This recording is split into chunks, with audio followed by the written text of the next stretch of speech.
I'm Cameron Kim. I'm a UCLA baseball infielder, and welcome to the baseball playground. Welcome back to the baseball playground. This is your host, Jacob Odell, and I have a super special guest, Cameron Kim. Yeah, thank you for having me. He's from UCLA, absolute stud of an infielder. He was a two-time All-CIF and three-time All-League pick at Norco and batted .510 with 31 RBIs as a junior. Just an absolute dog, man. So welcome to the show, brother. Thank you. Thank you for having me. Yeah, man. So just to get right into it, man, you're at UCLA. You are coming from Norco, and what the heck happens leading up to the UCLA commitment to the signing day? How do you even end up in that position? So I had been playing for the SoCal Giants in eighth grade. A lot of recruiters would come out to our games, and there was a game specifically we were playing at it's called Maverick Field in West Covina or something like that. And USC and UCLA were there. And mind you, my dad's a huge USC fan. Oh, is he? So I had gotten hit by a pitch, and Coach Ward was there, and he was like, "Hey, let him hit again." They didn't let me hit again, and so they just left. They had dipped, and they invited me to a camp probably a couple weeks later, or it might have been a couple months later maybe. And went to the camp, balled out, met a whole bunch of cool people and stuff like that. A couple of people were committed now. Yeah. And that was my freshman year. So I had committed as a freshman. I was the second after Dean West. And then those 4 years, I felt like I didn't have a lot of pressure on me because I was it was already out of the way, blah, blah, blah. I was just having fun with it. And then senior year, signing day, it was so fun. All my family came out and all my friends, and it was a blast, yeah. Hell yeah, man. And we had Rock on the show that you mentioned earlier, and Rock was telling us about how he's playing for Thousand Oaks and just there's scouts everywhere, radar guns on you. You know, you would go to the showcase events and everything. And talk about the pressures of being at a showcase. I know that you mentioned you were already committed. You're just whatever, I'm having fun. Yeah. But what is it like having radars on you? Everybody looking at you. Talk to me, man. It's interesting. It's definitely a new feeling if it's your first time doing it. You've never really done anything like that before. It's the showcase process. It's a little slow paced, so a lot of standing around waiting for people to do their thing. But I mean, it's fun. I definitely think it helps you get used to the pressure, as you get older and stuff like that. But it definitely was fun. In the circuit, I got to meet a whole bunch of new people. So showcases and stuff, I got to meet a whole bunch of friends, and we're all still friends to this day, and little things like that. But it definitely helps with pressure in the future, going to things like that so young. It's kind of funny. My little brother just did his first PBR showcase last night, or yesterday, not last night. But he had a lot of fun with it. It was a new feeling for him, because at Norco you don't really play. You play in front of your city, the city shows up because Norco is just so tight knit. But I mean, it's different, playing in front of scouts with guns on you and things like that. It's definitely fun. It's fun for sure. It excites you. Yeah. Yeah. How old's your brother? He's 16. 16. Yeah. So he was before Grant Gray came back from football because he's a dual sport. He was my second baseman for the whole fall and a little bit of the spring. So that was really fun being able to play up the middle with my brother. Yeah. Dude, that's tight, man. Yeah. That's so cool. Is he planning on going to UCLA? Where's he looking to go? He's still a sophomore, so the recruiting process is a little different now. Yeah, a little different. But he's talking to a couple schools. But I think his dream school is USC.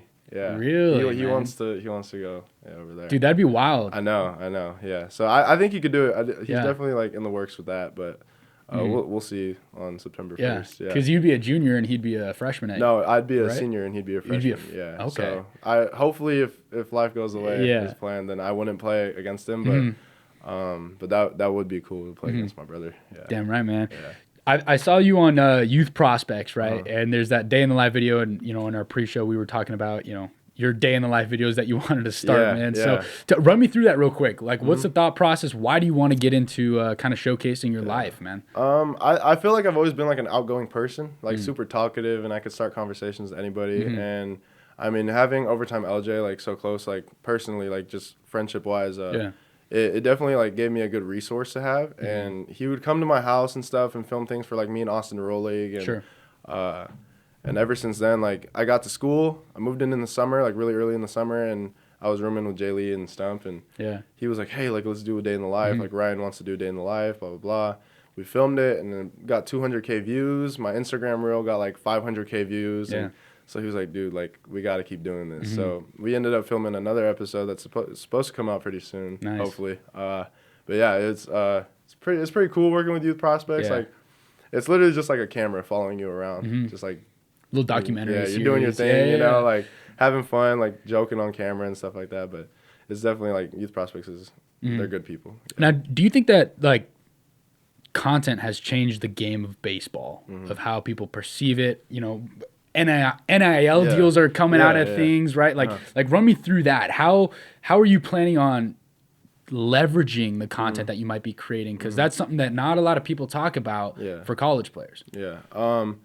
I think content creation for like baseball is huge because we don't really have the hype that football and basketball have. You know, so I think just being able to like get your name out there, and you know, I like honestly, like, it's cool to have like people know who I am and stuff like that, but at the end of the day, like, I play baseball, you know, they know me because of baseball. So like being able to build like the name of baseball and like the game of baseball, just like on YouTube and Instagram and like social media and stuff like that, like little kids will watch, and I think it's huge. Like for NIL especially, people will know who you are, brands will hit you up and stuff like that. So it's definitely cool. Like look at Max Clark, man. Yeah, you know, Max Clark, his life has changed because of content, you know, and like so many other people are trying to emulate that now because of the opportunities that they are presented by, right? You know, we had Paul Skeens on the show, and he was like, yeah, man, like, companies just hit me up all the time. And it's like, what, dude? Like, here's $1 million. Here's $1 million. And you're like, what, dude? It's so wild.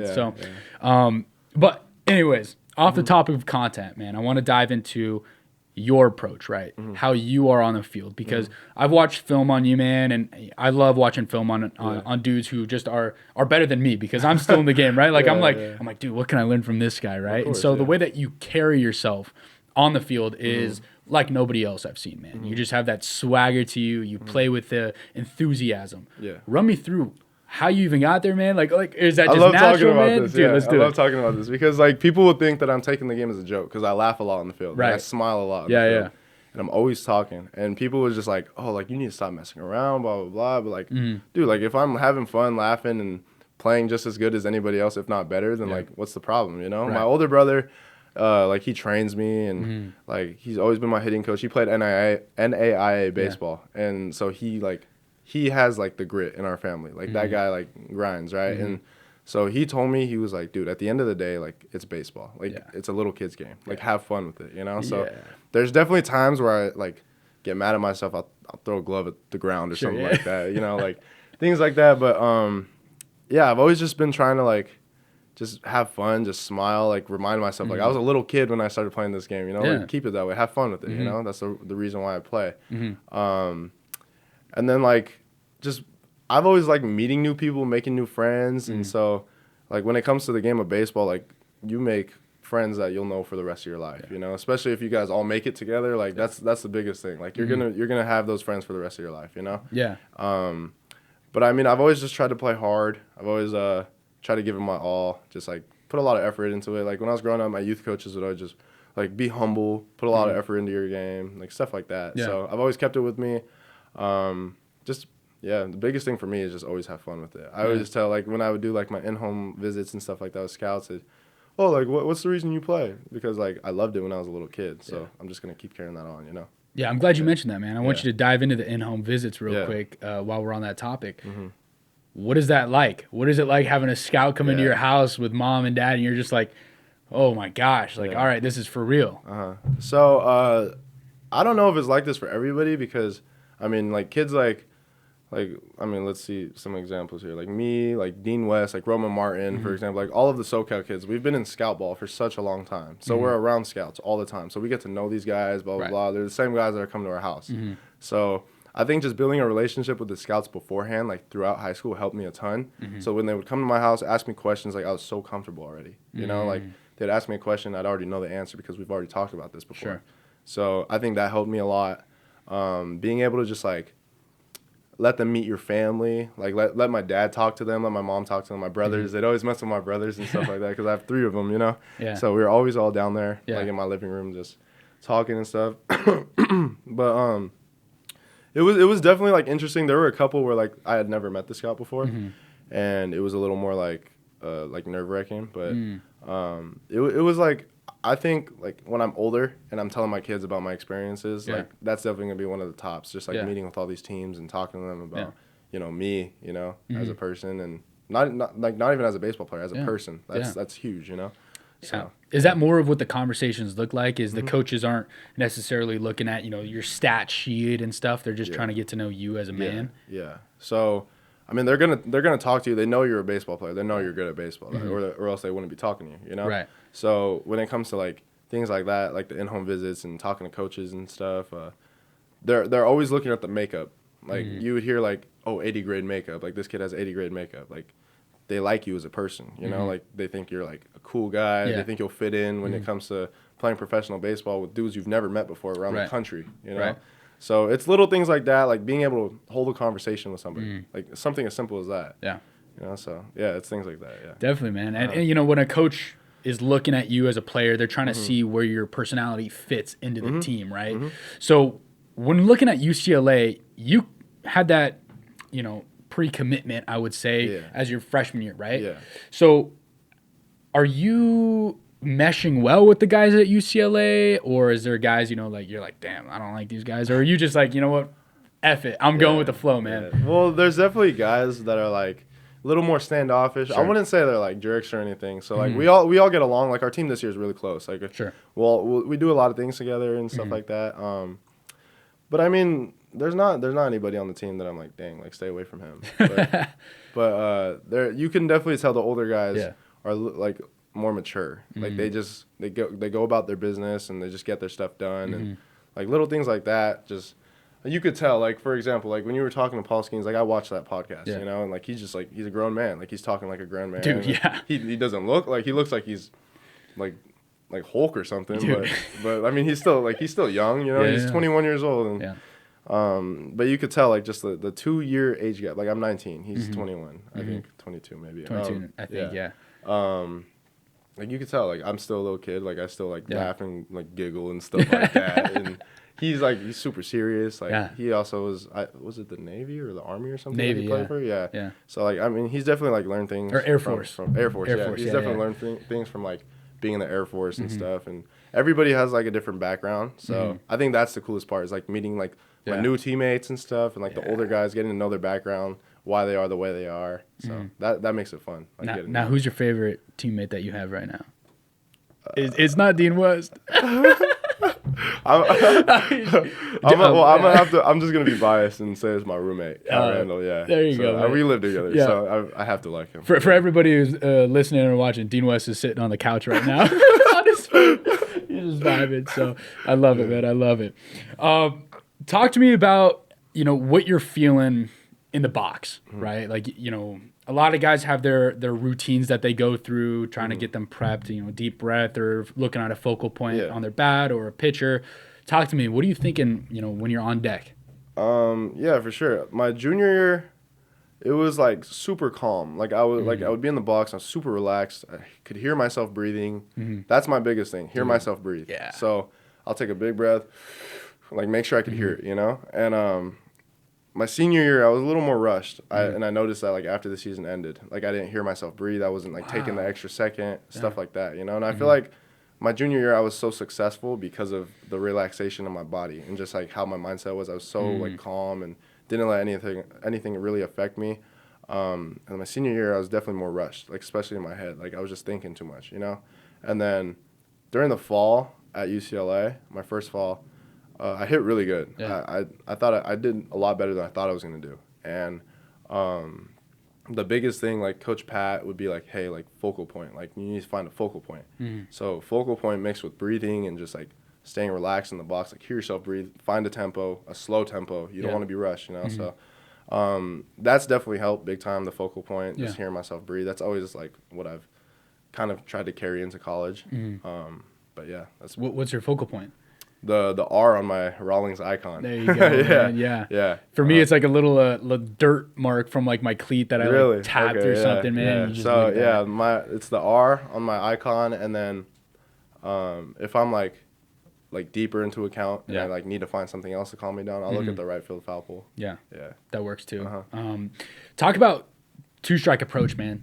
Like a lot of coaches are now moving towards the two-strike approach, like take out the stride, just plant the feet, get a base hit, foul something off. What's the two-strike approach for you guys over at UCLA? It's different for everybody. So that's one thing about UCLA is it's very like individual, you know, like everybody kind of has their own thing and coaches are okay with that because it works for them. In high school, my two-strike approach was the same thing as the rest of the at-bat, you know, I'll just swing as hard as I can. Okay. Yeah, and then I get to college and the pitches are just so much better. Like you have to take out movement, you have to take out like literally like little milliseconds here and there. And I started like probably week 3, week 4, I started no striding. Kind of, I remember watching like videos on like Tommy Tanks and how he would like start with like his front foot like slightly open, but like still wide and like in his legs. So I started doing that, and I mean it helped me become successful. So right on, man. Talk about John Savage, right? Coach Savage. Coach Savage, man. What is he like? He's a cool guy. Yeah. Quiet, standoffish, does his own thing. Super like that guy. You could tell he works so hard. Like he's at the field at like 5 a.m, you know, doing his thing in his office. Loves baseball. Loves baseball. Yeah. Absolutely loves baseball. That guy, like, he lives, breathes, eats baseball, you know? So talking to him, if you have a baseball question, talk to Coach Savage, you know? And, I mean, he's a pitcher guy, so he doesn't really talk to the position players all that much. But, I mean, we still talk to him a lot in the locker room and in his office. And but he's interesting. He's funny, like super funny. Like I don't think he means to be funny, but he's funny, you know. But like goofy funny. Yeah, like goofy. Like okay. he'll say something like he just makes like funny jokes and stuff like that.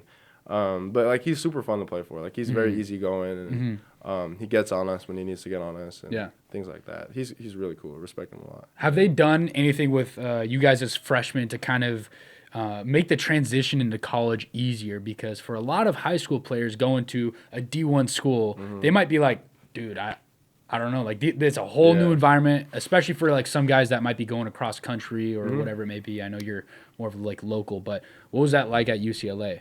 For me, Norco practices are very, very similar to UCLA practices. Interesting. So I was used to it like right away. Okay. You know, and like the tempo is just a lot faster. Everybody's like running everywhere. Like you can't walk on the field, like things like that, you know? But the coaches are definitely like easygoing. They understand that like it's your second week, it's your third week. Like you're going to mess up, you know?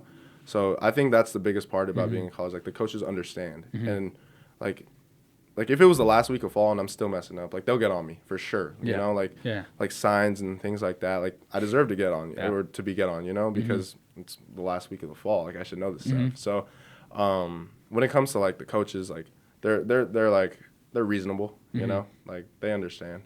So that's pretty cool. Right on, man. Yeah. Who's been like a mentor, one of the upperclassmen or someone that's helped you out, you know, to transition into UCLA? Well, this is interesting because I have two. So Cody Schreier, he's like, he's like always talk on the field, like always be loud, always be vocal, like play your game, like play your game within Bruin baseball. Sure. You know, that's like the biggest thing I've gotten from Cody is like play your game inside of Bruin baseball. So like do what like the Bruins would expect you to do while playing your game, you know? And then Jack Holman, he's a local guy from my area. So he went to Etiwanda. We played against each other a lot. We didn't really talk to each other until his last summer. He was playing for CBM Marucci, so I got to know him a little bit.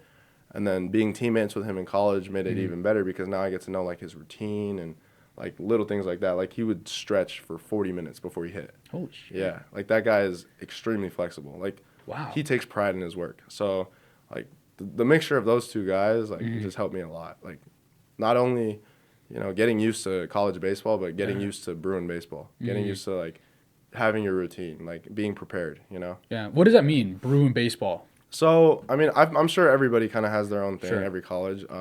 Ours is like, I mean, what you would think it is, like just play hard and like be like, gritty, do your thing, be gritty, So like things like that, Right on, man. Talk about leadership roles, right? You know, like the seniors, the upperclassmen, they're leaders. They're almost like role models to you guys. But you're all D1 athletes. You guys are all cream of the crop dudes who are just absolute studs on the field. So you're constantly competing. But there's always somebody on the field who's a leader. What are some of those qualities? Who's a leader for UCLA at the moment, or that you think, or is it kind of everybody? So So Dalen Reyes, Reyes, our one of our infielders, is honestly like by far the best captain like I've ever played under. You know, like I was a freshman in high school. I had captains as they were seniors. Yeah. And, but that guy like works. Like he just does everything right. Like everything. Wow. Like there's not like, I mean, don't take this the wrong way. Like there's not like tools that stand out about him, but the fact that he does everything right makes him such a good baseball player. You know. Yeah. So he's just like. That guy, like, really works hard. Like, really works hard. Like, he plays, like, through injuries and stuff like that. Like, he's just a tough guy, you know? Yeah. So he's one of our leaders. Cody Schreier is one of our leaders, and then Luke Jewett is the pitcher's leader. Jewett, yeah. Yeah, Jewett's a cool guy, too. Yeah. A little more quiet, but he's definitely, like, if you're closer to him, like, get to know him, he's cool. Like, really cool. Laid back, you know, like, does his own thing. And Schreier is like he's just one of those big helps. Like he'll remind you if you're off task, like hey, like get back on it. So it's good having like leaders, you know. But like you said, we're all D1 athletes. We all do the same thing. At the end of the day, it just comes to like experience. Like those guys are older; they've been through it, you know, and we haven't. So that's why they're our leaders. Yeah. How does somebody become more coachable, where they want to, you know, just adjust and be better themselves? Because a lot of people are like, well, I'm just going to do my thing, and that's my way, and that's it. So talk about coachability. It just comes to comes down to having an open mind. Like if you have an open mind and you're willing to get better, then you're going to try new things, you know? Like even when it comes to like swing adjustments or like focal points, like for example, like little things like that, like hey, like you should try to find a focal point, like it'll help you calm down. Like if I were to tell that to like my little brother, he'll be like, "No, like I'm not going to listen, blah blah blah. Like I'm good enough, you know?" But like he's gotten better to the point where it's like, hey, try this, and he'll be like, okay, I'll try it, and then it works. And then like some things don't work for you, you know, but some things do. Yeah. So I think it definitely like comes down to having an open mind. Being coachable is like I think that's huge. Like you don't want to play for a coach who's not going to have that. He'll get on you, you know. Right. So being coachable is just having an open mind, being willing to try new things. Right on, man. Yeah. So you're at Norco. In high school, did you guys have a weight room there, like a strength coach at all, or were you kind of lifting on your own? Tuesdays and Thursdays we were trained by Integral, so now they're called Futures, and it's ran by a guy named Nick Kern. He won a College World Series at UCLA. Nice. Yeah, so he UCLA baseball alumni, super tough guy. He dealt with a lot in college and things like that. Like I got to know his story here and there, and super tough guy. Like super respectable and. He's young too, which makes it even better. Like, dang, like he's young and he's still like this mature and tough. So being like Tuesdays and Thursdays, we'd work out with him. We'd do speed training for an hour, and then we'd go to the weight room for an hour. And just it made it fun because it was like around your team, you know. But at the same time, everybody's getting their work in. Yeah. So that was fun. And then my last when senior season ended, I was using the football weight room. I was pretty close with some of the football players, so they would just let me in and. Yeah, we had like an outdoor weight room where we would train with the baseball team, and then the football weight room was obviously indoor and really nice. A lot nicer. Yeah. So talk about going over to UCLA, the difference of high school weightlifting to, you know, you're a D1 athlete. You're lifting a lot more heavy weight. Well, at least what I saw from the day in the live video with youth prospects or whatever, man. You guys are doing a lot of like resistant band training and stability work. Talk about that. So like in high school you're more like, oh, I'm gonna lift to get big, you know, and now in college it's more like, oh, I'm gonna lift to get mobile and be able to move and stay flexible. And like you could see a difference. West Coast baseball versus SEC baseball, like out there, and those guys are huge, just naturally just gifted, you know. Over here, farmer, you know, cornbread. Exactly. Exactly. Dude, just giants. Built, dude. It's crazy. But like being over here on the West Coast and being able to lift at UCLA, I think the coolest part is that we share the same like gym as like all the other teams besides football and basketball. So like being able to be in there with like other athletes, see how they train. Sure. Everybody's doing the same thing, trying to stay mobile and be as as athletic as you can be. That's the biggest thing. Is like everybody just wants to be athletic. You know, there's a couple of people that are like yoked, like absolutely huge, but like they move. You know, like AJ Salgado, for example, one of our seniors, like. He's like 6'2", like 220, but that guy like he's a blue runner, like which is like really good. Like when it comes to however we say it, but but yeah, he runs like a 6'6", 60. Like that guy just moves. He's huge, you know, but he's super athletic. like Carson Yates is another big guy on our team, and he's still super fast. You know, like we're trying, like our team just tries our best to be athletic and strong at the same time. So we do like certain like strength lifts, and then more explosive work. More explosive work, and mobile like flexibility and stuff like that. Yeah. Dude, right on. Yeah. What's your favorite part about UCLA, man? Probably living in the same dorms as like all the freshmen. Yeah. Yeah. So like, I was just telling Dean this, like at home, I can't just walk into the room next to me, and like there's nobody in the room. Yeah. You know? Like, I can walk into the other room. Yeah. And like there's like 6 guys hanging out in that room. You know, like it's just a brotherhood. Like that's the coolest part. Yeah. Just being so tight knit with your guys. Yeah, that's the best part for sure. I'm gonna take a little 180 here for you, man. You're a hooper. A little bit, yeah. Little bit of a hooper, man. Yeah, dabble in that. Yeah. Talk to me about that, man. Because a lot of baseball players would like stay away from playing other sports because they're like, you know what, I don't want to get hurt. I don't want to do anything. But a lot of the guys at UCLA, or at least from what I've seen online, man, you know, they go out, they're playing flag football, they're doing basketball, they're doing pickup games and stuff. Talk about that.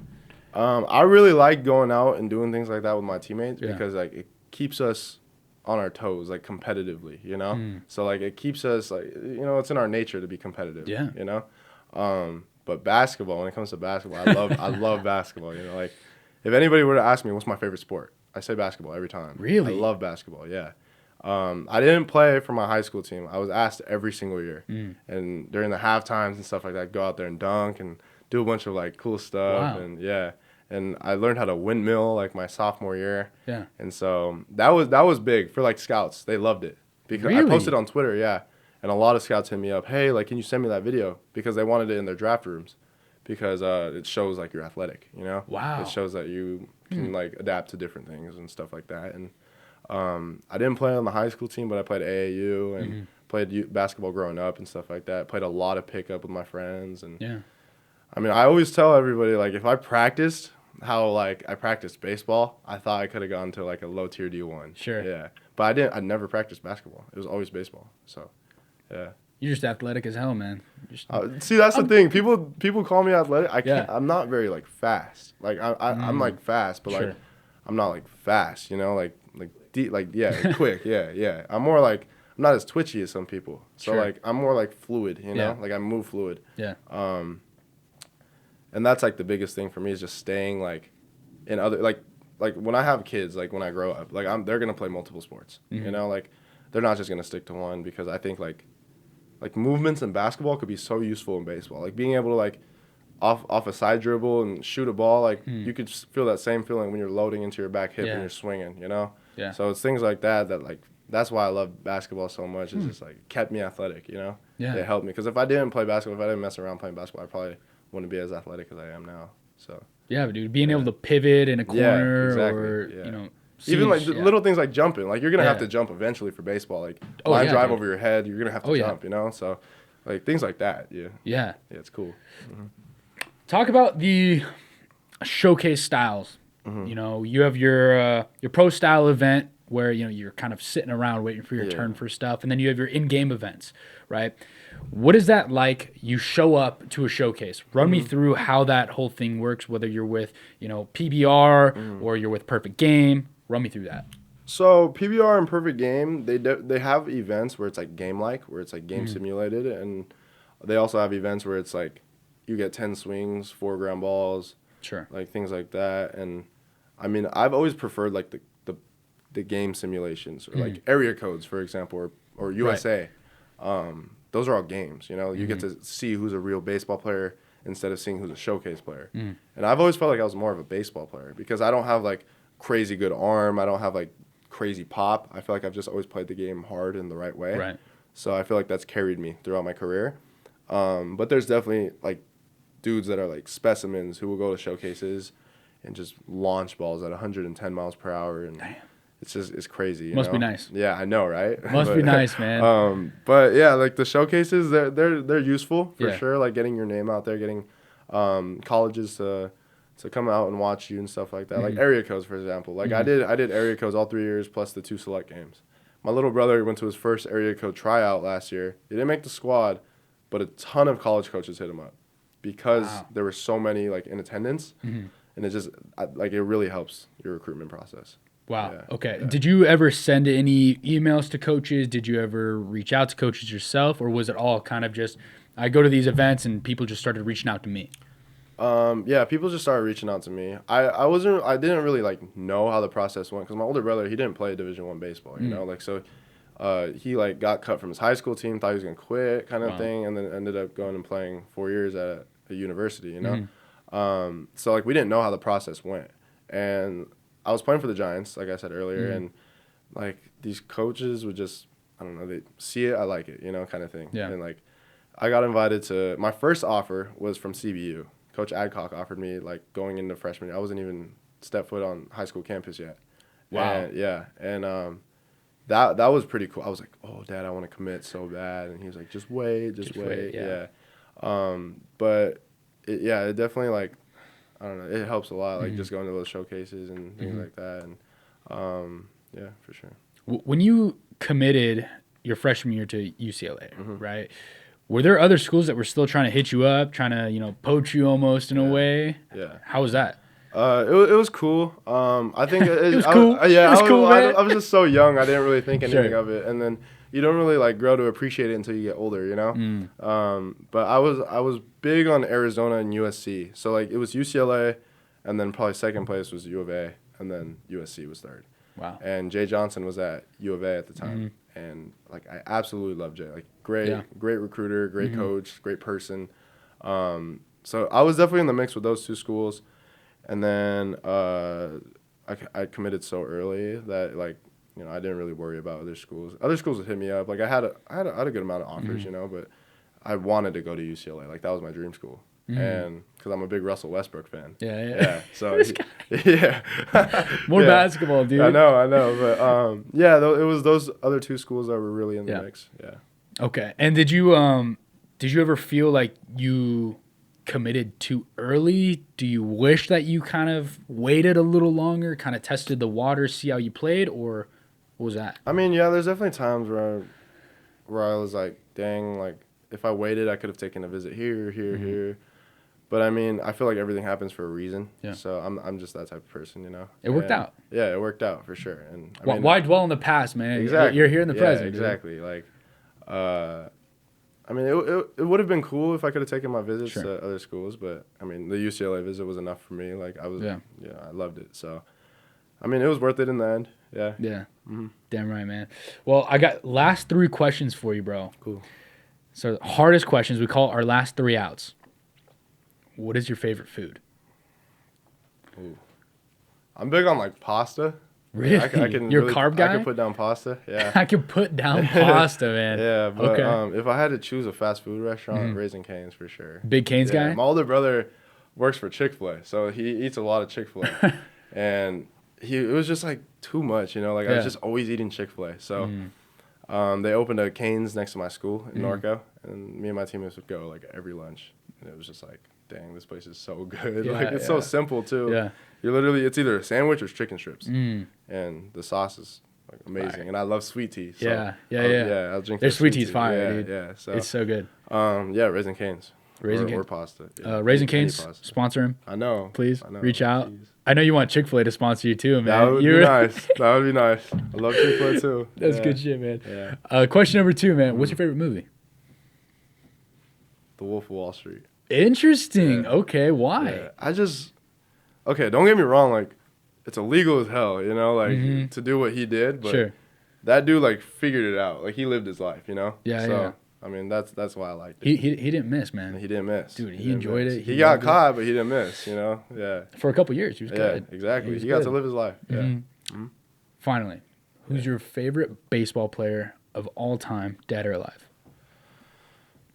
People are going to think I'm weird for this, but Tim Anderson. I've always been a Tim Anderson fan. Yeah. Wow. We haven't heard that one yet on the show, man. I just like his energy. Like, he's always, like... Smiling, always just swagging. Fun, yeah. And flying when around. it's time to get serious, he gets serious. Yeah. And he's a good family man, so... Dude, that's so important, too, man. Exactly. Like, you see guys on social media all the time, like MLB guys who are just, like, just straight to the point. They're like... F this, F that, whatever. And then there's the dudes who are just super family-like. Yeah, he's always posting his family. Yeah. Like, I watched one of his... He did, like, a little interview podcast thing before one of his games, and he was talking about like his kids and his wife and stuff like that, and like his journey, and I thought that was real cool. Yeah. Beautiful, man. And one day you'll have that too, bro.